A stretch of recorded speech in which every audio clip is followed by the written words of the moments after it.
கார்த்திகை புராணம் 29ஆம் அத்தியாயம். மன்னன் பார்த்து கொண்டிருக்கும் போதே சுதர்சன சக்கரம் அப்படியே மறைந்தது. சுதர்சன சக்கரம் மறைந்ததும் அம்பரீஷ மன்னன் பக்தியுடன் துர்வாச முனிவரை வணங்கி கரம் குவித்து நின்றார். பிராமணோத்தமரே, நான் மகா பாவி, பாவத்தில் மூழ்கி கஷ்டப்படுகிறேன். அதனால் தாம் எம்மை காப்பாற்ற வேண்டும். தாம் என் மீது கருணை காட்டி என்னிடம் வந்து என்னை காப்பாற்றவும். உலகத்திற்கும் அச்சத்தை உண்டாக்கிய பயம் எங்கே? பயத்துடன் என்னை காப்பாற்ற என் இல்லத்திற்கு திரும்பி வந்தீர்கள். தாங்கள் திரும்பியதால் நான் உயிர் பிழைத்தேன். எனக்கு ஸ்வர்க்கம் தயாராக உள்ளது. அதனால் தரிசன தானம், நாகபாய தானம், பிராணதானம், பரலோக தானம் ஏற்பட்டது.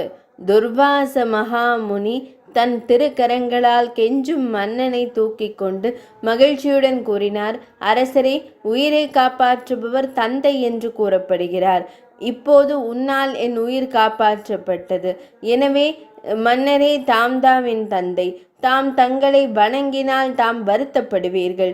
தந்தைக்கு கஷ்டம் வியாபாரம் செய்ய முடியாது.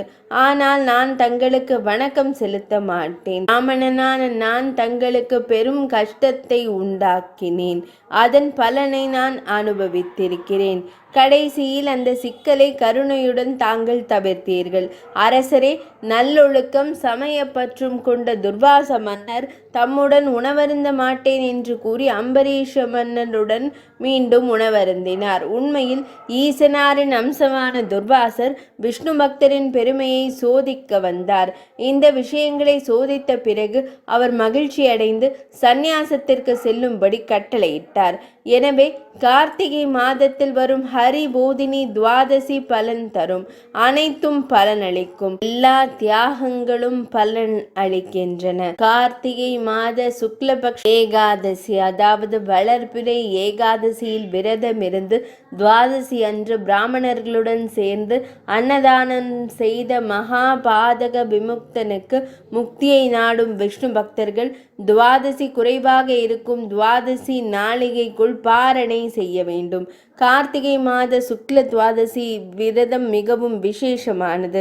அதனால் அதை விட வேண்டாம். கார்த்திகை சுக்ல பட்சத்தின் தகுதிகள் சிறியவை, ஆனால் எல்லையற்ற பலனை தருகின்றன. இந்த புண்ணிய கதையை கேட்பவர்கள் பாவத்திலிருந்து விடுபட்டு பல இன்பங்களை அனுபவித்து இறுதியான புண்ணியத்தை அடைவார்கள். இவ்வாறு அம்பரீஷ மன்னனின் கதையை தேவி சத்யபாமையுடன் பகவான் ஸ்ரீகிருஷ்ணர் உரைத்தருளினார். 29ஆம் அத்தியாயம் நிறைவடைந்தது.